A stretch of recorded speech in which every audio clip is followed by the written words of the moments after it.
محترم ناظرین، السلام علیکم ورحمۃ اللہ وبرکاتہ۔ میری اولاد نہیں تھی۔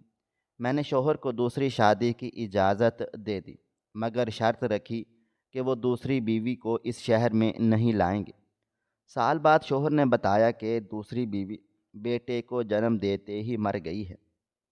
میں نے اس بچے کو گلے سے لگا لیا اور سگی ماں بن کر پالا پوسا۔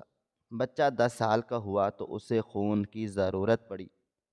ہسپتال میں جب ٹیسٹ ہوئے تو ڈاکٹر نے مجھے سائڈ پر لے جا کر جو رپورٹ دکھائی، اسے دیکھ کر میں پتھر کی ہو گئی، کیونکہ وہ بچہ میرے شوہر کا تھا ہی نہیں، بلکہ خالی گود کا بوجھ کتنا بھاری ہوتا ہے، یہ صرف وہی عورت جانتی ہے جس نے برسوں امید کے چراغ جلائے ہوں، اور ہر بار نا امیدی کی تیز آندھی نے ان چراغوں کو گل کر دیا ہو۔ میرے لیے وہ دن قیامت سے کم نہیں تھا جب ڈاکٹر نے فائل بند کرتے ہوئے میری طرف دیکھا اور نفی میں سر ہلا دیا۔ اس کے لبوں سے نکلنے والے الفاظ میرے کانوں میں پگھلے ہوئے شیشے کی طرح اتر رہے تھے، مگر میرا ذہن تو جیسے سن ہو چکا تھا۔ مجھے یوں لگا جیسے کمرے کی دیواریں مجھے دبانے کے لیے قریب آ رہی ہوں اور چھت مجھ پر گرنے والی ہو۔ میں نے کن اکھیوں سے اپنے شوہر کی طرف دیکھا، جو کرسی پر بیٹھے اپنے دونوں ہاتھوں میں سر تھامے ہوئے تھے۔ ان کے کندھے جھکے ہوئے تھے، اور یہ وہی کندھے تھے جن پر سر رکھ کر میں نے ہمیشہ سکون پایا تھا، مگر آج وہ کندھے خود بوجھل لگ رہے تھے۔ ہسپتال سے گھر تک کا سفر خاموشی میں کٹا۔ گاڑی کے پہیوں کی آواز کے سوا ہمارے درمیان کوئی تیسری آواز نہیں تھی۔ وہ بار بار میری طرف دیکھتے اور مسکرانے کی ناکام کوشش کرتے، مگر میں ان کی آنکھوں میں چھپی وہ ویرانی دیکھ سکتی تھی جو میری کوکھ کے باج پن نے ان کی زندگی میں بھر دی تھی۔ گھر کا دروازہ کھلا تو سامنے ہی ساس کھڑی تھی۔ ان کی نظریں ہمیشہ کی طرح میرے پیٹ پر جمی تھیں، جیسے وہ وہاں سے کوئی خوشخبری ڈھونڈ رہی ہوں، مگر میرے چہرے کی زردی اور شوہر کی خاموشی نے انہیں سب کچھ بتا دیا۔ ان کے چہرے پر موجود امید دم توڑ گئی، اور اس کی جگہ ایک ایسی تلخی نے لے لی جس کا سامنا مجھے پچھلے 5 سالوں سے روزانہ کرنا پڑ رہا تھا۔ میں نے سلام کرنے کی کوشش کی، مگر الفاظ میرے گلے میں ہی اٹک گئے۔ ساس نے منہ پھیر لیا اور بڑبڑاتی ہوئی اپنے کمرے کی طرف چل دیں۔ ان کے الفاظ اگرچہ مدھم تھے، مگر میرے دل کو چیرنے کے لیے کافی تھے۔ وہ کہہ رہی تھیں کہ کب تک میں اس سوکھے درخت کو پانی دیتا رہوں گا؟ میرے بیٹے کی جوانی ڈھل رہی ہے، اور اس گھر کا آنگن ویسے کا ویسا ہی ویران ہے، سونا ہے۔ میں بھاگتی ہوئی اپنے کمرے میں گئی اور دروازہ بند کر کے وہیں چوکھٹ پر بیٹھ گئی۔ آنسو تھے کہ تھمنے کا نام ہی نہیں لے رہے تھے۔ کمرے کا ہر کونا مجھے کاٹ کھانے کو دوڑ رہا تھا۔ دیواروں پر لگی خوبصورت پینٹنگز، الماری میں سجے ہوئے ڈیکوریشن کے ٹکڑے، سب بے معنی لگ رہے تھے، کیونکہ اس گھر میں وہ شور نہیں تھا جو ان بے جان چیزوں میں جان ڈال سکے۔ کھلونوں کی وہ دکان جو میں نے اپنے خوابوں میں سجا رکھی تھی، آج ایک بار پھر لٹ گئی تھی۔ رات کا کھانا کھانے کی کسی میں ہمت نہیں تھی۔ شوہر میرے پاس چلے آئے اور خاموشی سے میرا ہاتھ تھام لیا۔ ان کا لمس ہمیشہ کی طرح شفیق تھا، مگر آج اس لمس میں ایک عجیب سی بے چارگی تھی۔ انہوں نے کہا کہ تم خود کو ہلکان کیوں کرتی ہو؟ ڈاکٹرز خدا تو نہیں ہیں۔ ہم بھرپور کوشش کریں گے، کسی اور ڈاکٹر کو دکھائیں گے۔ تم میری زندگی ہو، اور مجھے تمہارے سوا کچھ بھی نہیں چاہیے۔ ان کی باتیں سن کر میرا کلیجہ اور پھٹ گیا، اور مجھ سے اتنی محبت کرتے تھے وہ کہ اپنی خواہش کا گلا گھونٹ رہے تھے۔ میں جانتی تھی کہ انہیں بچوں کا کتنا شوق ہے۔ جب بھی ہم کسی تقریب میں چلے جاتے اور وہ کسی کے بچے کو گود میں اٹھاتے تو ان کا چہرہ کھل اٹھتا تھا۔ وہ گھنٹوں دوسروں کے بچوں کے ساتھ کھیلتے رہتے، اور جب ہم واپسی پر گاڑی میں بیٹھتے تو ان کی خاموشی مجھ سے برداشت نہیں ہوتی تھی۔ وہ ایک باپ بننے کے لیے تڑپ رہے تھے، مگر میری محبت کی خاطر خاموش تھے، اور یہی خاموشی مجھے اندر ہی اندر کھائے جا رہی تھی۔ اگلی صبح کا سورج میرے لیے تاریکی لے کر طلوع ہوا۔ کچن میں ناشتہ بناتے ہوئے برتنوں کی کھنکھناہٹ میں مجھے ساس کی آواز سنائی دی، جو شاید فون پر کسی رشتہ دار سے بات کر رہی تھی۔ ان کی آواز بلند تھی اور شاید وہ یہ چاہتی تھیں کہ میں سن لوں۔ وہ کہہ رہی تھیں کہ نصیب کی بات ہے بہن، ورنہ ہمارے خاندان میں تو آج تک کوئی ایسا نہیں ہوا جس کی نسل رک گئی ہو۔ میرا بیٹا تو بھری جوانی میں بے اولاد ہے، اور وہ عورت اسے چھوڑنے کا نام نہیں لیتی، نہ خود خوشخبری دیتی ہے نہ اسے دوسری شادی کرنے دیتی ہے۔ بس جادو کر رکھا ہے میرے بیٹے پر۔ یہ الفاظ میرے لیے نئے نہیں تھے، مگر آج ان کی چبھن پہلے سے زیادہ تھی۔ ناشتے کی میز پر شوہر نے معمول کے مطابق ماں سے بات کرنے کی کوشش کی، مگر انہوں نے جواب نہیں دیا۔ ماحول میں تناؤ اتنا بڑھ گیا تھا کہ سانس لینا دشوار ہو رہا تھا۔ آخر کار سانس پھٹ پڑی۔ انہوں نے چائے کا کپ زور سے میز پر رکھا اور بولی کہ میں اب مزید صبر نہیں کر سکتی، مجھے میرے پوتے یا پوتی کا منہ دیکھنا ہے۔ مرنے سے پہلے میں اپنی گود میں اپنی نسل کو کھلانا چاہتی ہوں۔ اگر تم میں کمی ہے تو علاج کرواؤ، اور اگر اس عورت میں کمی ہے تو میرا بیٹا کب تک قربانی دیتا رہے گا؟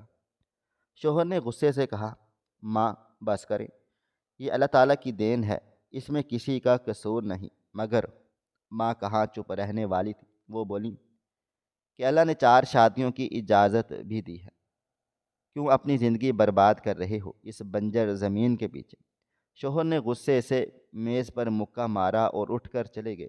میں وہیں بیٹھی رہی جیسے کسی نے مجھے پتھر کا بنا دیا ہو۔ بنجر زمین، یہ لفظ میرے وجود پر ہتھوڑے کی طرح برس رہا تھا۔ کیا واقعی میں بنجر ہوں؟ کیا میری محبت اس قابل نہیں کہ اس میں پھول کھل سکیں؟ شام کو جب شوہر گھر لوٹے تو وہ بہت تھکے ہوئے لگ رہے تھے۔ وہ آ کر صوفے پر لیٹ گئے۔ میں نے ان کے لیے چائے بنائی اور ان کے سر میں درد تھا، اس لیے سر دبانے لگ گئی۔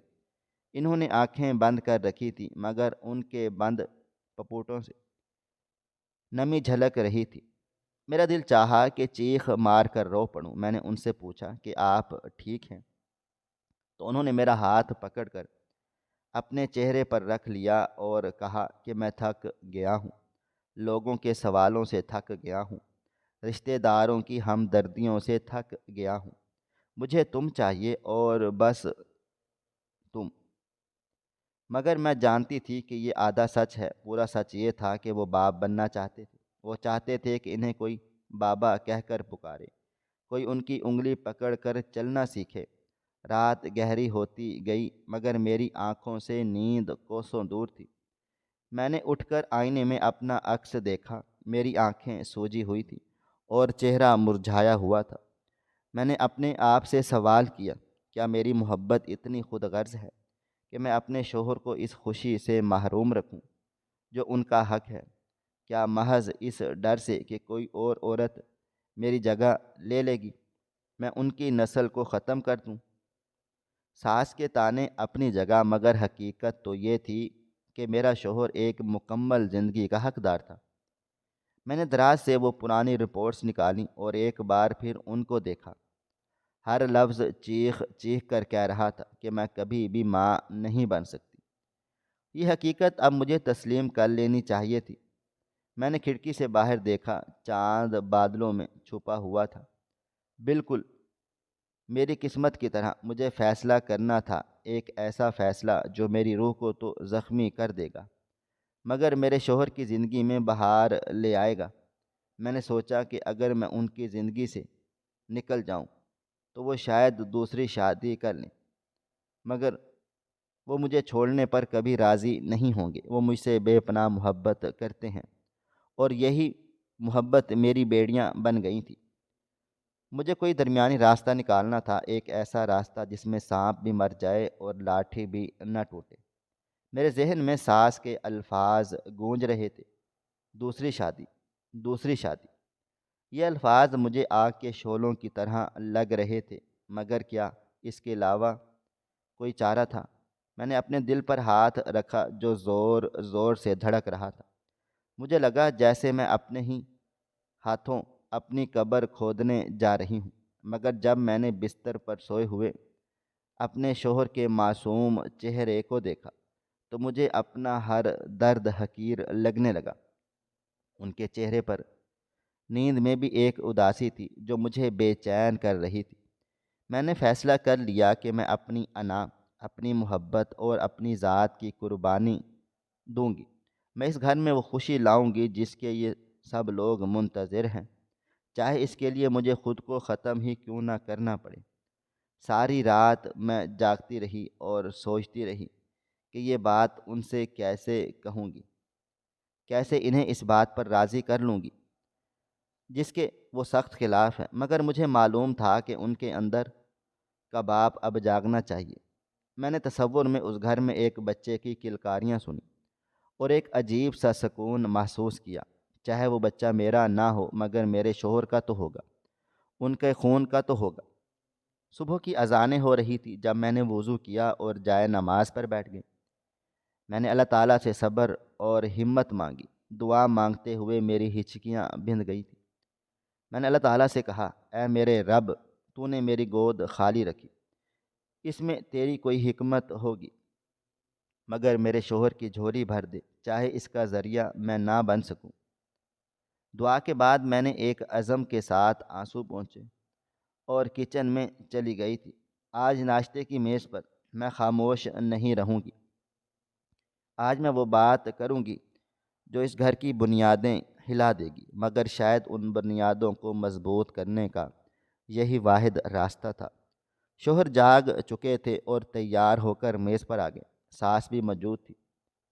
میں نے چائے کا کپ ان کے سامنے رکھا اور گہری سانس لی۔ میرے ہاتھ کانپ رہے تھے اور دل ڈوب رہا تھا، مگر میں نے خود کو سنبھالا۔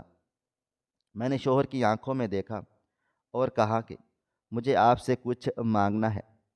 انہوں نے حیرت سے مجھے دیکھا اور کہا، بولو کیا چاہیے؟ میں نے ایک لمحے کے لیے توقف کیا۔ ساس کی نظریں میرے چہرے پر گڑی تھیں۔ میں نے اپنی تمام تر ہمت جمع کی اور وہ الفاظ ادا کرنے کے لیے منہ کھولا جو میری زندگی کا رخ موڑنے والے تھے۔ میں جانتی تھی کہ ان الفاظ کی ادائیگی کے بعد میں وہ نہیں رہوں گی جو اب تک تھی، بلکہ میں ایک ایسی عورت بن جاؤں گی جس نے اپنی محبت کے حصے کر دیے ہوں۔ مگر یہ سودا مجھے منظور تھا کیونکہ اس میں میرے شوہر کی خوشی تھی۔ ناشتے کی میز پر میرے منہ سے نکلنے والے الفاظ بمب بن کر گرے تھے اور اس دھماکے دار کی گونج سے اب میں بھی موجود تھی۔ میرے شوہر کے ہاتھ سے نوالا چھوٹ کر پلیٹ میں گر گیا اور وہ پھٹی پھٹی آنکھوں سے مجھے دیکھنے لگے جیسے میں کوئی اجنبی ہوں، یا شاید وہ اپنی سماعت پر یقین نہیں کر پا رہے تھے۔ ساس کے چہرے پر تو جیسے رنگوں کی برسات ہو گئی تھی۔ ان کی آنکھوں میں امید کی ایک ایسی شمع جل اٹھی تھی جسے میں برسوں سے بجھا ہوا دیکھ رہی تھی، مگر میری نظریں صرف اپنے شوہر پر جمی تھیں جو شدید قرب کے عالم میں مجھے دیکھ رہے تھے۔ انہوں نے لرزتی ہوئی آواز میں پوچھا کہ تم ہوش میں تو ہو؟ یہ تم کیا کہہ رہی ہو؟ کیا تم چاہتی ہو کہ میں کسی اور عورت کو تمہارے اوپر لے آؤں؟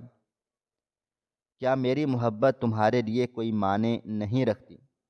ان کے لہجے میں غصہ کم اور دکھ بہت زیادہ تھا۔ میں نے اپنے آنسوؤں کو روکا اور مضبوطی سے کہا کہ میں پورے ہوش میں ہوں اور یہی میرا آخری فیصلہ ہے۔ میں آپ کو بے اولاد مرتے نہیں دیکھ سکتی، میں آپ کے نام کو مٹتے ہوئے نہیں دیکھ سکتی۔ اگر میری قسمت میں ماں بننا نہیں لکھا تو اس میں آپ کا کیا قصور ہے؟ آپ کو حق ہے کہ آپ اپنی اولاد کا سکھ دیکھیں۔ شوہر نے غصے سے کرسی پیچھے دھکیلی اور اٹھ کھڑے ہوئے۔ وہ چیخے چلائے کہ ہرگز نہیں، میں ایسا کبھی نہیں کروں گا۔ میں تمہارے ساتھ خوش ہوں، مجھے اولاد نہیں چاہیے، مجھے تم چاہیے ہو۔ تم سمجھ کیوں نہیں رہی ہو کہ تم میری جان ہو؟ میں تمہارے جیتے جی کسی اور کو کیسے اپنی زندگی میں شامل کر لوں؟ یہ ناممکن ہے۔ وہ کمرے سے باہر نکل گئے اور میں وہیں پتھر بنی بیٹھی رہ گئی۔ ساس نے موقع غنیمت جانا اور میرے قریب آ کر سرگوشی میں بولے کہ شکر ہے تجھے عقل تو آئی، دیر سے ہی صحیح مگر تو نے گھر بچانے کی بات تو کی۔ میرا بیٹا جذباتی ہے، ابھی انکار کر رہا ہے، مگر مرد کی فطرت میں ہوتا ہے کہ اسے اپنی نسل چاہیے ہوتی ہے، تو بس اپنی بات پر قائم رہنا، میں اسے منا لوں گی۔ ان کی باتیں میرے دل پر خنجر کی طرح چل رہی تھیں، مگر میں خاموش رہی کیونکہ اب واپسی کا کوئی بھی راستہ نہیں تھا۔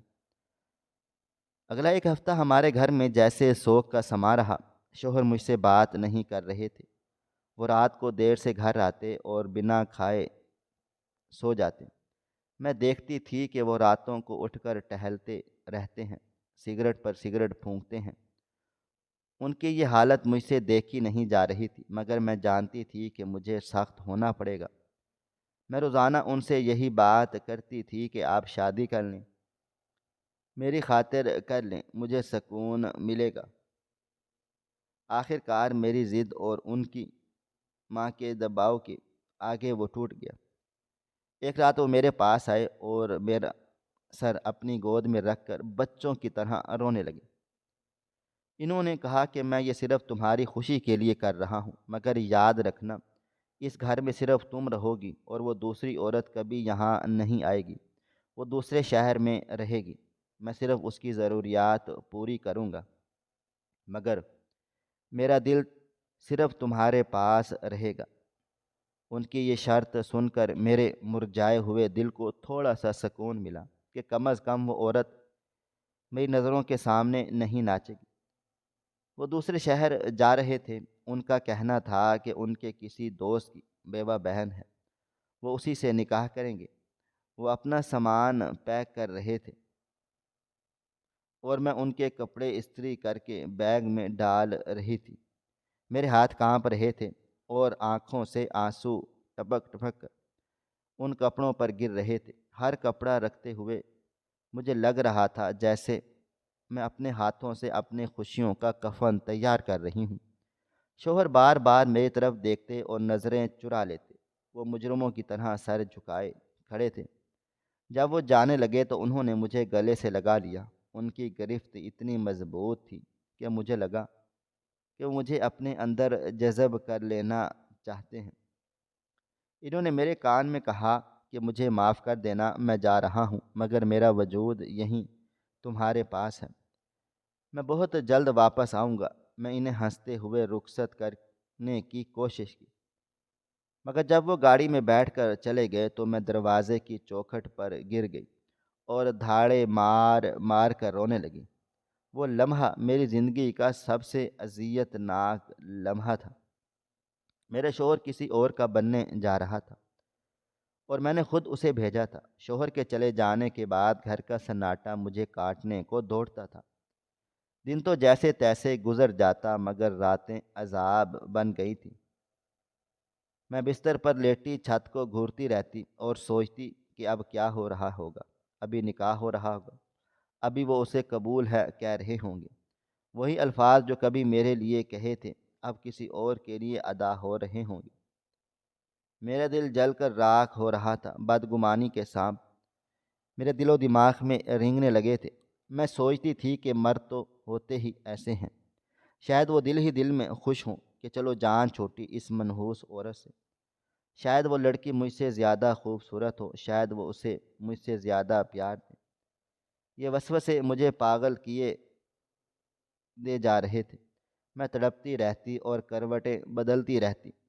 کبھی کبھی مجھے لگتا کہ شوہر نے جھوٹ بولا تھا کہ وہ مجبور ہے، شاید وہ بھی چاہتے تھے کہ دوسری شادی ہو، ورنہ کوئی مرد اتنی جلدی کیسے مان سکتا ہے۔ شیطان میرے کانوں میں زہر گھور رہا تھا اور میں بے بسی کی تصویر بنی اپنی ہی آگ میں جل رہی تھی۔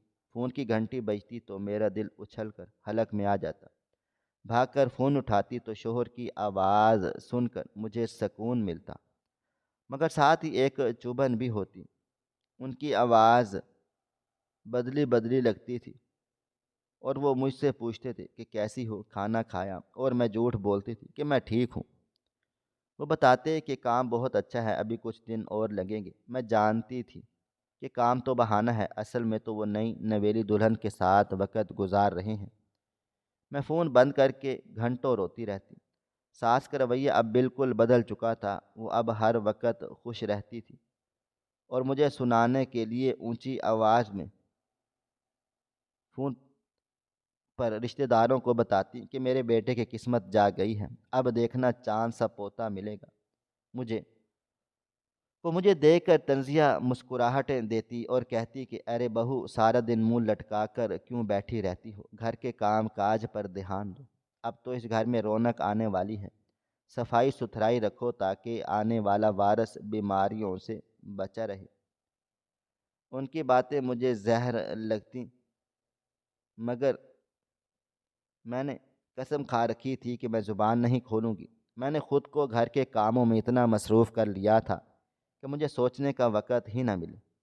میں صبح سویرے اٹھتی اور پورے گھر کو دھونا شروع کر دیتی، پردے اتارتی، دھوتی اور دوبارہ لگاتی، دیواروں پر رگڑ رگڑ کر صفائیاں کرتی، فرنیچر کی دھول صاف کرتی۔ میں اتنا کام کرتی کہ میرا جسم تھکن سے چور چور ہو جاتا اور ہڈیاں دکھنے لگتیں، تاکہ جب بستر پر گروں تو فوراً سے نیند آ جائے اور خیالات کا طوفان مجھے نہ ستائے۔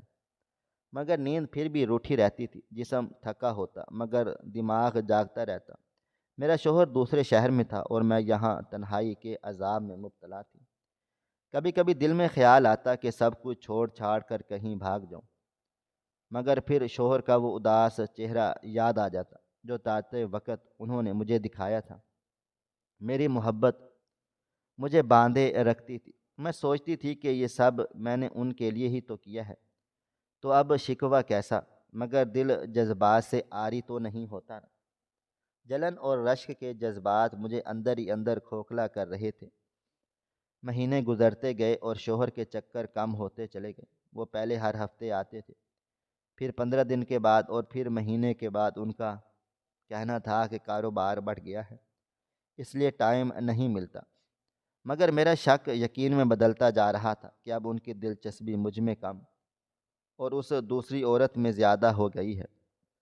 جب وہ گھر آتے تو میں ان کے کپڑوں سے کسی اور عورت کی خوشبو سونگھنے کی کوشش کرتی، میں ان کے موبائل فون کو چیک کرنے کی کوشش کرتی، مگر پھر رک جاتی کہ کہیں میرا شک سچ ثابت نہ ہو جائے۔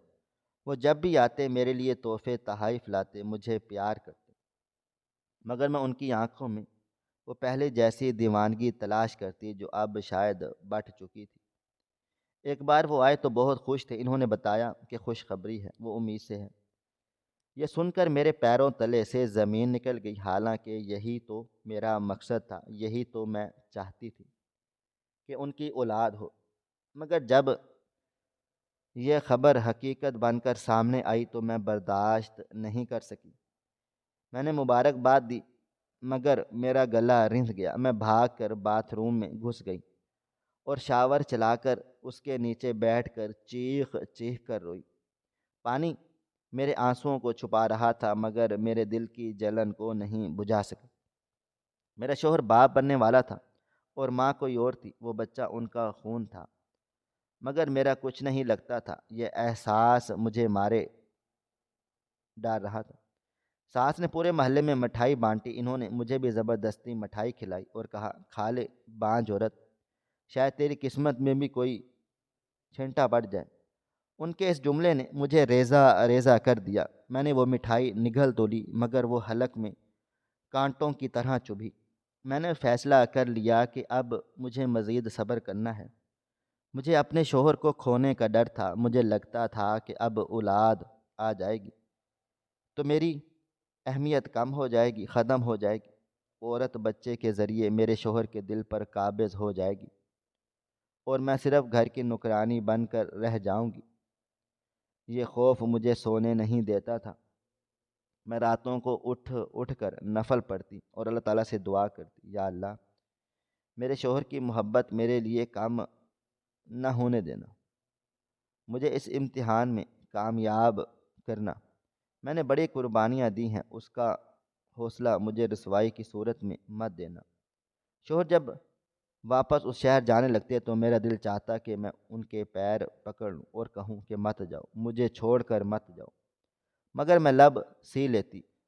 وہ جاتے ہوئے مجھے تسلی دیتے کہ بس کچھ وقت کی بات ہے، پھر سب ٹھیک ہو جائے گا، مگر کچھ بھی ٹھیک نہیں ہو رہا تھا۔ سب کچھ بکھر رہا تھا، میرا وجود، میری پہچان، میرا مان، سب کچھ خطرے میں تھا۔ میں ایک ایسی جنگ لڑ رہی تھی جس میں میری شکست یقینی لگ رہی تھی، مگر میں نے ہار نہیں مانی تھی۔ میں نے اپنی وفا کا دامن مضبوطی سے تھام رکھا تھا۔ میں نے سوچا کہ چاہے وہ عورت میرے شوہر کو اولاد دے دے مگر وہ اسے میری طرح چاہ نہیں سکتی، میری محبت کی گہرائی تک وہ کبھی نہیں پہنچ سکتی۔ میں سارا دن کچن میں گزار دیتی، شوہر کے پسندیدہ کھانے بناتی، حالانکہ وہ وہاں نہیں تھے، مگر مجھے لگتا تھا کہ شاید خوشبو ان تک پہنچ جائے اور انہیں میری یاد آ جائے۔ میں نے اپنے آپ کو مٹا دیا تھا صرف ان کی خوشی کے لیے، مگر بدلے میں مجھے جو تنہائی اور بدگمانی ملی تھی وہ مجھے دیمک کی طرح چاٹ رہی تھی۔ وقت اپنی رفتار سے چلتا رہا اور آخر کار وہ دن قریب آ گیا جس کا انتظار اور خوف دونوں مجھے لاحق تھے۔ 9 مہینے کا یہ سفر میرے لیے 9 صدیوں کے جیسا تھا۔ میں ہر لمحہ مرتی اور جیتی تھی۔ میرا شوہر اب مکمل طور پر وہاں شفٹ ہو چکا تھا کیونکہ بچے کی پیدائش کا وقت قریب تھا اور ڈاکٹرز نے پیچیدگی بتائی تھی۔ میں یہاں خالی گھر میں اکیلی دیواروں سے باتیں کرتی اور اپنی قسمت کا ماتم کرتی۔ یہ انتظار مجھے پاگل کر رہا تھا کہ کب وہ فون آئے گا جو میری زندگی کا فیصلہ کرے گا کہ آیا میں جیت گئی ہوں یا ہمیشہ ہمیشہ کے لیے ہار گئی ہوں۔ انتظار کی وہ گھڑیاں جن میں ہر پل صدیوں جیسا لگتا تھا آخر کار ختم ہونے کو تھی۔ فون کی گھنٹی نے رات کے سناٹے کو چیرا تو میرا دل پسلیوں سے باہر آنے کو بے چین ہو گیا۔ شور کی آواز دوسری طرف سے آئی، مگر وہ آواز اتنی بوجھل اور ٹوٹی ہوئی تھی کہ میرا کلیجہ منہ کو آ گیا۔ انہوں نے بس اتنا کہا کہ میں آ رہا ہوں اور فون بند کر دیا۔ نہ کوئی مبارکباد، نہ کوئی خوشی کا اظہار، نہ کوئی تفصیل، بس ایک گہرا سناٹا جو ان کے الفاظ کے پیچھے چھپا ہوا تھا۔ میں نے دروازے کی طرف نظریں جما لیں اور دل ہی دل میں دعائیں مانگنے لگی کہ یا اللہ خیر ہو، یا اللہ سب ٹھیک ہو۔ وہ رات میری زندگی کی طویل ترین رات تھی۔ بارش شروع ہو چکی تھی اور بادلوں کی گرج میرے اندر کے طوفان کا ساتھ دے رہی تھی۔ فجر کے قریب گاڑی کے رکنے کی آواز آئی۔ میں ننگے پاؤں دروازے کی طرف بھاگی۔ بارش میں بھیگتے ہوئے جب میں نے گیٹ کھولا تو سامنے شوہر کھڑے تھے۔ وہ سر سے پاؤں تک بھیگے ہوئے تھے، مگر یہ بارش کا پانی نہیں تھا، ان کے چہرے پر آنسوؤں اور بارش کا امتزاج تھا جو انہیں ایک شکست خوردہ انسان بنا رہا تھا۔ ان کے ہاتھوں میں ایک ننھا سا وجود سفید کپڑے میں لپٹا ہوا تھا جو سردی اور بھوک سے بلک رہا تھا۔ میں نے سوالیہ نظروں سے شوہر کو دیکھا تو وہ وہیں گیٹ کے پاس گھٹنوں کے بل بیٹھ گئے اور پھوٹ پھوٹ کر رونے لگے۔ میں گھبرا گئی اور جھک کر ان کے کندھے پر ہاتھ رکھا اور پوچھا کہ کیا ہوا ہے، وہ کہاں ہے؟ تو انہوں نے لرزتی ہوئی آواز میں جو خبر مجھے سنائی تھی اس نے میرے پیروں تلے سے زمین کھینچ لی تھی۔ انہوں نے کہا کہ وہ مر گئی، بچے کو جنم دیتے ہی وہ اس دنیا سے چلی گئی۔ اس کا خون بہت زیادہ بہہ گیا تھا، ڈاکٹر اسے بچا نہیں سکے۔ یہ سنتے ہی میرے اندر جذبات کا ایک ایسا طوفان اٹھا جس کا میں نے پہلے کبھی تصور نہیں کیا تھا۔ ایک لمحے کے لیے مجھے لگا شاید یہ میری بد دعاؤں کا اثر ہے، شاید میری آہ نے اسے جلا دیا، اور مجھے شدید ندامت محسوس ہوئی۔ مگر دوسرے ہی لمحے مجھے اس عورت پر ترس آنے لگا جس نے اپنی جان دے کر میرے شوہر کو باپ بنایا تھا۔ شوہر کانپتے ہاتھوں سے وہ ننھا وجود میری طرف بڑھایا اور کہا، اب یہ تمہارا ہے، اس کی ماں اسے چھوڑ کر گئی، اب تم ہی اس کی ماں ہو۔ میں نے ڈرتے ڈرتے ہاتھ بڑھا کر اس بچے کو تھاما۔ وہ رو رہا تھا، اس کا چھوٹا سا چہرہ لال سرخ ہو رہا تھا اور آنکھیں بند تھی۔ جیسے ہی میں نے اسے سینے سے لگایا ایک عجیب سا کرنٹ میرے پورے وجود میں دوڑ گیا۔ وہ ممتا جو برسوں سے میرے اندر قید تھی ایک دم سے آزاد ہو گئی تھی۔ اس بچے کی خوشبو نے میرے دل و دماغ سے ساری نفرت، ساری رنجشیں اور ساری بدگمانیاں دھو ڈالی تھیں۔ یہ میری سوتن کا بیٹا تھا، مگر اس لمحے وہ صرف ایک معصوم جان تھا جسے میری ضرورت تھی۔ میں اسے لے کر اندر آئی اور اسے خشک کپڑے پہنائے، دودھ پلایا تو وہ سکون سے میری گود میں سو گیا۔ اس کے معصوم چہرے کو دیکھ کر مجھے پیار آ گیا، اور میں نے دل ہی دل میں وعدہ کیا کہ میں اسے کبھی ماں کی کمی محسوس نہیں ہونے دوں گی۔ ساس کو جب پتہ چلا تو ان کا رد عمل عجیب و غریب تھا۔ وہ پوتے کو دیکھ کر خوش تو ہوئیں، مگر بہو کے مرنے کی خبر نے انہیں بھی چپ کرا دیا۔ شاید انہیں بھی احساس ہو گیا تھا کہ قدرت کے انتقام کیسے ہوتے ہیں۔ شوہر کئی دن تک صدمے میں رہے۔ وہ گھنٹوں کمرے میں بند رہتے اور بچے کو دور سے دیکھتے رہتے۔ ان کی آنکھوں میں ایک ایسا خوف اور پچھتاوا تھا جو مجھے سمجھ نہیں آتا تھا۔ مجھے لگتا تھا کہ وہ اپنی دوسری بیوی کی موت کا غم منا رہے ہیں، اور یہ بات مجھے تکلیف بھی دیتی تھی، مگر میں خاموش رہتی تھی کیونکہ اب بچہ میری ترجیح بن چکا تھا۔ ہم نے اس کا نام احمر رکھا۔ احمر میری زندگی کا محور بن گیا۔ اس کی ایک مسکراہٹ پر میں اپنی جان وارنے کو تیار ہو جاتی۔ دن مہینوں میں اور مہینے سالوں میں بدلتے چلے گئے، اور احمر بڑا ہوتا چلا گیا۔ وہ مجھے ہی اپنی ماں سمجھتا تھا، اور میں بھی بھول گئی تھی کہ میں نے اسے جنم نہیں دیا۔ وہ میری انگلی پکڑ کر چلنا سیکھا۔ اس نے پہلا لفظ ماما کہا تو میری آنکھوں سے خوشی کے آنسو نکل آئے۔ شوہر بھی آہستہ آہستہ نارمل ہو گئے۔ وہ احمر سے بہت پیار کرتے تھے، مگر ان کے پیار میں ایک عجیب سی احتیاط تھی۔ وہ کبھی کبھی احمر کو غور سے دیکھتے اور پھر نظریں پھیر لیتے تھے، جیسے کسی گہرے سے راز سے ڈر رہے ہوں۔ ساس کا انتقال احمر کے 5ویں سالگرہ کے کچھ دن کے بعد ہو گیا۔ وہ اپنے پوتے کو ہنستا کھیلتا دیکھ کر پرسکون دنیا سے چلی گئیں۔ 10 سال کا عرصہ کیسے گزرا پتہ ہی نہیں چلا۔ احمر اب سکول جاتا تھا، پڑھائی میں ہوشیار تھا، اور ہم دونوں کی آنکھوں کا تارا تھا۔ ہمارا گھر جو کبھی ویران تھا اب احمر کی ہنسی اور شرارتوں سے گونجتا تھا۔ میں نے اپنی زندگی کا ہر پل اس کے نام کر دیا تھا۔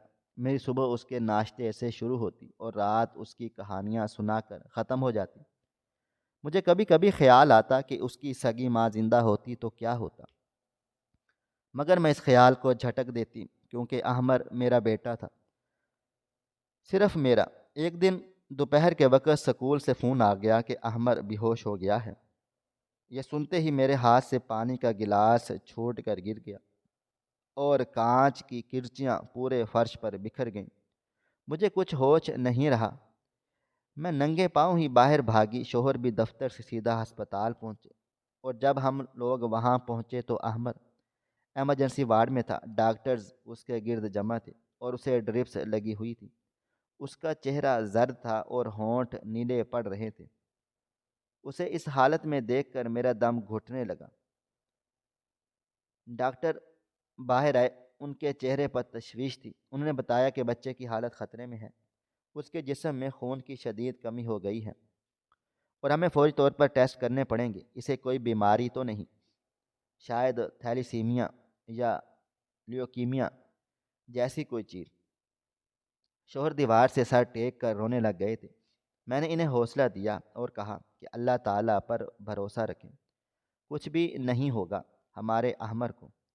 ڈاکٹرز نے کہا ہے کہ ہمیں فوری خون کی ضرورت ہے، اور اس کے لیے بلڈ گروپ کا میچ کرنا ضروری ہوگا۔ کچھ مزید ٹیسٹ کے لیے نمونے لینے ہوں گے۔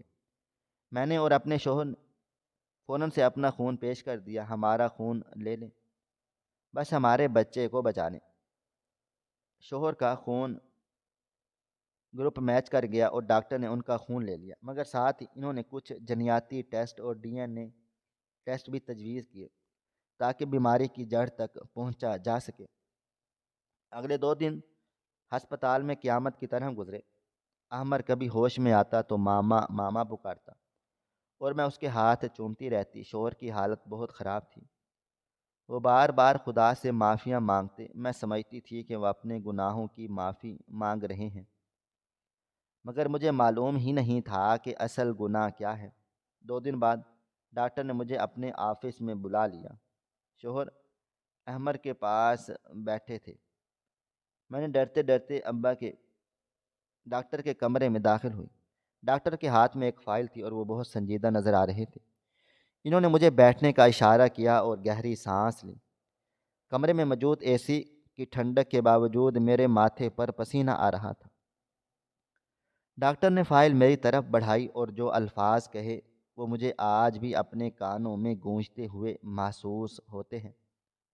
انہوں نے کہا کہ بیگم صاحبہ، بچے کی بیماری کا علاج تو ہو جائے گا، وہ خطرے سے باہر ہے، مگر ان ٹیسٹوں کے دوران ایک بہت ہی عجیب انکشاف ہوا ہے جو بطور ڈاکٹر مجھے آپ کو بتانا چاہیے، کیونکہ یہ بچے کے مستقبل اور علاج کے لیے ضروری ہو سکتا ہے۔ میں نے گھبرا کر پوچھا، کیا بات ہے ڈاکٹر صاحب؟ سب خیریت تو ہے؟ ڈاکٹر نے اپنی اینک درست کی اور میری آنکھوں میں دیکھتے ہوئے بولے کہ یہ رپورٹ دیکھیے، ہم نے جب جنیاتی ٹیسٹ کیے تاکہ مورسی بیماری کا پتہ لگایا جا سکے تو ہمیں پتہ چلا ہے کہ بچے کا ڈی این اے باپ سے میچ نہیں کر رہا۔ میں نے حیرت سے ڈاکٹر کو دیکھا اور کہا کہ کیا مطلب ہے؟ میں سمجھی نہیں۔ ڈاکٹر نے مزید وضاحت کرتے ہوئے کہا کہ بی بی، سیدھی بات یہ ہے کہ میڈیکل سائنس کے مطابق یہ بچہ آپ کے شوہر کا بیٹا نہیں ہے۔ میں ایک دم سے کرسی سے کھڑی ہو گئی اور چیخی کہ یہ آپ کیا بکواس کر رہے ہیں؟ یہ میرے شوہر کا بیٹا ہے، ان کی دوسری بیوی سے ہوا تھا۔ آپ کی مشین خراب ہے یا آپ کا دماغ؟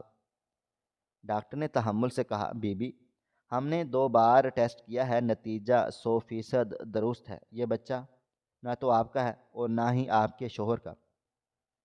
اس بچے کا اس خاندان کے خون سے کوئی تعلق بھی نہیں ہے۔ یہ سن کر مجھے لگا جیسے کمرے کی چھت مجھ پر آن گری ہو۔ میرا دماغ چکرانے لگا اور آنکھوں کے سامنے اندھیرا چھا گیا۔ میں نے زور سے میز کا کونا پکڑ لیا تاکہ گر نہ جاؤں۔ ہزاروں سوال ایک ساتھ میرے ذہن میں دھماکے کرنے لگے۔ اگر یہ میرے شوہر کا بیٹا نہیں تو کس کا ہے؟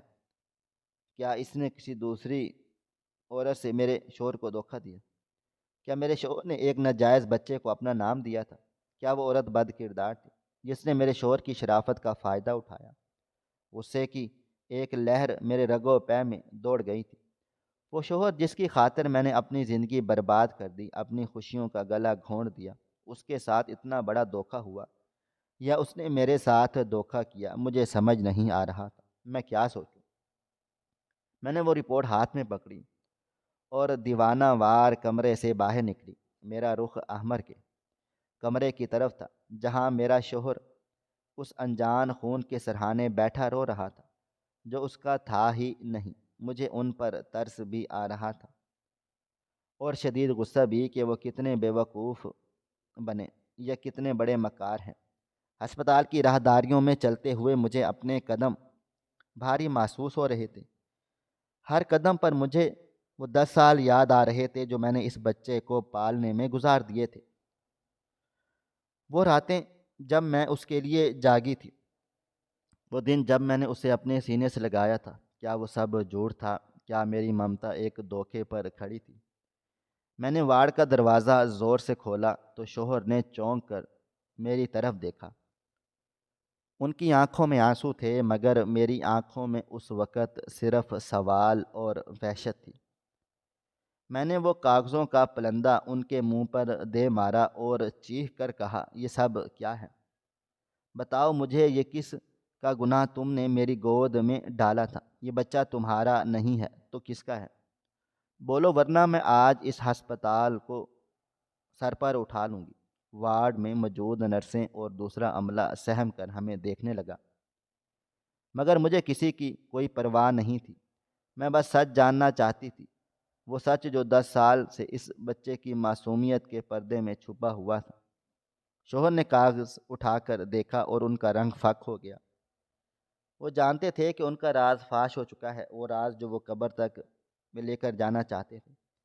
اب میرے سامنے ننگا کھڑا تھا، ان کے ہونٹ کانپنے لگے اور وہ کچھ بولنے کی کوشش کر رہے تھے، مگر الفاظ ان کا ساتھ نہیں دے رہے تھے، اور میں وہاں کھڑی ایک ایسے مجرم کی طرح محسوس کر رہی تھی جیسے بنا جرم کیے سزا سنا دی گئی ہو۔ مجھے لگا کہ میری قربانی، میری محبت، میرا صبر، سب کچھ ایک مذاق تھا، ایک بھونڈا مذاق جو تقدیر نے میرے ساتھ کیا تھا۔ اب بس آخری دھماکہ ہونا باقی تھا جو میری زندگی کی اس عمارت کو مکمل طور پر زمین بوس کر دیتا۔ ہسپتال کے اس کمرے میں موت جیسی خاموشی چھا گئی تھی۔ میرے ہاتھ سے پھینکی گئی رپورٹس فرش پر بکھری پڑی تھی، اور میں ایک زخمی شیرنی کی طرح اپنے شوہر کے سامنے کھڑی تھی۔ میرا پورا وجود غصے اور صدمے سے کانپ رہا تھا۔ میں نے آگے بڑھ کر ان کا گریبان پکڑ لیا اور جھنجھوڑتے ہوئے چیخ کر بولا کہ اب خاموش کیوں ہو؟ جواب دو مجھے، یہ کس کا گناہ تم نے میری گود میں ڈالا تھا؟ اگر یہ تمہارا بیٹا نہیں ہے تو کس کا ہے؟ کیا تم نے مجھے دھوکہ دیا تھا؟ کیا وہ دوسری عورت بھی ایک جھوٹ تھی، یا تم نے کسی اور بازار سے بچہ خرید کر مجھے بے وقوف بنایا؟ بولو ورنہ میں آج سب ختم کر دوں گی۔ میرے لہجے کی کاٹ اور آنکھوں کی وحشت دیکھ کر وہاں موجود نرسیں اور عملہ بھی سہم گیا تھا، مگر میرے شوہر نے نہ تو خود کو چھڑانے کی کوشش کی اور نہ ہی کوئی صفائی پیش کی۔ ان کی آنکھوں سے بس آنسو رواں تھے۔ وہ آہستہ آہستہ میرے قدموں میں بیٹھتے چلے گئے اور گھٹنوں کے بل گر کر میرے پیر پکڑ لیے۔ وہ شخص جو ساری دنیا کے سامنے سینہ تان کر کھڑا رہتا تھا، آج میرے سامنے ایک مجرم کی طرح ٹوٹ کر بکھر چکا تھا۔ انہوں نے ہچکوں کے درمیان جو کچھ کہا، اس نے میرے پیروں تلے سے زمین کھینچ لی۔ وہ بولے، مجھے معاف کر دینا، میں گناہ گار ہوں تمہارا، مگر خدا کی قسم میں نے تم سے کبھی بے وفائی نہیں کی۔ میری زندگی میں تمہارے سوا نہ کوئی عورت آئی تھی اور نہ آ سکتی ہے۔ یہ سن کر میرا دماغ پھک سے اڑ گیا۔ میں نے لڑکھڑاتی ہوئی آواز میں پوچھا کہ اگر کوئی عورت نہیں تھی تو یہ احمر کون ہے؟ یہ بچہ کہاں سے آیا؟ شوہر نے بھیگی ہوئی آنکھیں اٹھا کر مجھے دیکھا۔ ان کی نظروں میں 10 سال کا قرب اور ایک ایسی سچائی تھی جو وہ سینے میں دفن کیے ہوئے بیٹھے تھے۔ انہوں نے کہا کہ یہ سچ ہے کہ احمر میرا خون نہیں ہے، اور یہ بھی سچ ہے کہ اس کی کوئی ماں نہیں مر گئی۔ یہ سب ایک ڈرامہ تھا، ایک فریب تھا جو میں نے صرف تمہاری خاطر رچایا تھا۔ مجھے یاد ہے وہ دن جب ڈاکٹر نے تمہیں مایوس کر دیا تھا۔ میں تمہاری آنکھوں میں وہ حسرت دیکھتا تھا جو مجھے اندر سے مار رہی تھی۔ تم ماں بننے کے لیے تڑپ رہی تھی، اور میں تمہیں یوں گھٹ گھٹ کر مرتے نہیں دیکھ سکتا تھا۔ میں نے سوچا کہ اگر میں کسی یتیم خانے سے بچہ گود لے لوں تو شاید تم اسے پال تو لو گی، مگر شاید اسے وہ مقام نہ دے سکو جو اپنی اولاد کا ہوتا ہے۔ مجھے ڈر تھا کہ کل کو تم یا تمہارے رشتہ دار اسے طعنے دیں گے کہ یہ پرایا خون ہے۔ یہ ڈر مجھے چین نہیں لینے دے رہا تھا۔ اس لیے میں نے ایک ایسا منصوبہ بنایا جس میں مجھے اپنی عزت اور تمہاری نظروں میں اپنا مقام قربان کرنا پڑا۔ میں دوسرے شہر چلا گیا، مگر شادی کرنے نہیں، بلکہ ایک ایسے بچے کی تلاش میں جسے دنیا نے ٹھکرا دیا ہو۔ میں نے ہسپتالوں اور کوڑے کے ڈھیروں کی خاک چھانی۔ آخر کار ایک سرد رات مجھے یہ بچہ ایک ویران جگہ پر روتا ہوا ملا جسے کوئی ظالم چھوڑ کر چلا گیا تھا۔ میں نے اپنے سینے سے اسے لگا لیا۔ مجھے لگا کہ یہی وہ مرہم ہے جو تمہارے زخم بھر سکتا ہے۔ میں نے وہی فیصلہ کیا جو میں اسے باپ کا نام دوں گا اور تمہیں ماں کا رتبہ۔ میں نے جھوٹی شادی کا ڈرامہ رچایا، ایک فرضی بیوی کی موت کی کہانی گھڑی تاکہ جب یہ بچہ تمہاری گود میں دوں تو تم اسے سوتن کی اولاد سمجھ کر نفرت تو کرو، مگر اسے میری خون کی نشانی سمجھ کر اپنا لو۔ مجھے معلوم تھا کہ عورت شوہر کی نشانی کو کبھی گھر سے نہیں نکالتی۔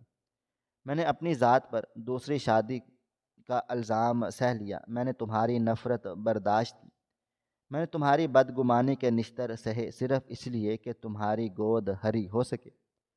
میں روز مرتا تھا جب مجھے تم شک کی نگاہوں سے دیکھتی تھی، مگر جب احمر تمہیں مما کہتا تھا تو میرا سارا دکھ مٹ جاتا تھا۔ یہ بچہ میرا خون نہیں ہے، مگر یہ میری اس محبت کا ثبوت ہے جو میں تم سے کرتا ہوں۔ شوہر کی آواز سسکیوں میں ڈوب گئی اور میں وہاں کھڑی پتھر کا مجسمہ بن گئی تھی۔ مجھے لگا جیسے آسمان مجھ پر گر پڑا ہو۔ جس شخص کو میں 10 سال سے دھوکے باز سمجھ رہی تھی، وہ تو محبت کی اس معراج پر تھا جہاں تک میری سوچ بھی نہیں جا سکتی تھی۔ اس نے ایک لاوارث بچے کو گود میں لیا اور اپنا نام دیا، صرف اس لیے کہ میرا آنگن آباد ہو سکے۔ اس نے خود کو میری نظروں میں گرایا تاکہ میں ماں بن سکوں۔ میری آنکھوں سے ندامت کے آنسوؤں کا سیلاب امڑ آیا۔ میرا سارا غصہ پانی کی طرح بہہ گیا اور میں نے اس جگہ ایک ایسی عقیدت نے لے لی جس نے مجھے ان کے قدموں میں گرا دیا۔ میں نے روتے ہوئے ان کے ہاتھ چوم لیے اور کہا کہ مجھے معاف کر دیں، میں بہت کم ظرف نکلی، میں آپ کی قربانی کو نہیں دیکھ سکتی۔ آپ نے میرے لیے کانٹوں کا تاج پہنا اور میں آپ کو پتھر مارتی رہی۔ شوہر نے مجھے اٹھا کر سینے سے لگا لیا اور ہم دونوں بچوں کی طرح رونے لگے۔ ہسپتال کا عملہ اور ڈاکٹرز بھی اپنی آنکھیں صاف کر رہے تھے۔ یہ منظر ہی اتنا رلا دینے والا تھا۔ جب ہمارے آنسو تھمے تو میں نے مڑ کر احمر کو دیکھا جو بیڈ پر لیٹا ہمیں دیکھ رہا تھا۔ کل تک مجھے اس کے چہرے میں ایک انجانی عورت کا عکس نظر آتا تھا، مگر آج مجھے اس میں صرف اپنے شوہر کی پاکیزہ محبت اور قربانی نظر آ رہی تھی۔ اب یہ بچہ مجھے اپنے خون سے بھی زیادہ عزیز لگ رہا تھا۔ میں بھاگ کر اس کے پاس گئی اور اسے زور سے گلے لگا لیا۔ میں نے اس کے ماتھے کو چوما اور دل میں قسم کھائی کہ یہ بچہ اب یتیم نہیں ہے، نہ ہی میری سوتن کی اولاد ہے، یہ میرا بیٹا ہے، صرف میرا بیٹا۔ خون کے رشتے تو قدرت بناتی ہے، مگر احساس کے رشتے انسان خود بناتا ہے، اور آج احساس کا یہ رشتہ خون کے ہر رشتے پر بھاری تھا۔ میں نے شوہر کی طرف دیکھا جو مسکرا رہے تھے، ان کے کندھوں سے برسوں کا بوجھ اتر گیا تھا۔ ہم تینوں کا رشتہ اب سچائی کی بنیاد پر ہمیشہ ہمیشہ کے لیے امر ہو گیا تھا، اور مجھے یقین ہو گیا تھا کہ دنیا میں محبت سے بڑی کوئی طاقت نہیں جو ایک اجنبی خون کو بھی روح کا حصہ بنا دیتی ہے۔ محبت صرف پانے کا نام نہیں بلکہ کھونے اور قربانی دینے کا نام ہے۔ بعض اوقات سچائی وہ نہیں ہوتی جو دکھائی دیتی ہے۔ ایک شوہر نے اپنی بیوی کی خوشی کے لیے اپنی ساکھ داؤ پر لگا دی اور ثابت کر دیا کہ باپ وہ نہیں جو جنم دے، بلکہ باپ وہ ہے جو سایہ بن کر سر پر کھڑا رہے۔ ناظرین، آپ کو ہماری آج کی کہانی کیسی لگی؟ کومنٹ باکس میں اپنی رائے کا اظہار کریں۔ خواہش صرف اتنی ہے کہ کچھ الفاظ لکھوں جس سے کوئی گمراہی کے راستے پہ جاتے جاتے رک جائے، اور نہ بھی رکے تو سوچ میں ضرور پڑ جائے۔ دوستو، امید کرتا ہوں کہ آپ کو یہ ہماری کہانی پسند آئی ہوگی۔ کہانی پسند آئی ہو تو ویڈیو کو لائک کریں، کومنٹس کریں، شیئر کرنا بالکل بھی نہ بھولیں۔ اور ہاں، اگر آپ لوگ اس چینل پر نئے ہیں تو ہمارے چینل حریرہ انفو کو سبسکرائب ضرور کریں اور نوٹیفیکیشن کو ضرور دبا دیں تاکہ آنے والی کہانی سب سے پہلے آپ کو مل سکے۔ ملتے ہیں کل ایک نئی اور دلچسپ کہانی کے ساتھ، تب تک اپنا ڈھیر سارا خیال رکھیے گا۔ اللہ حافظ۔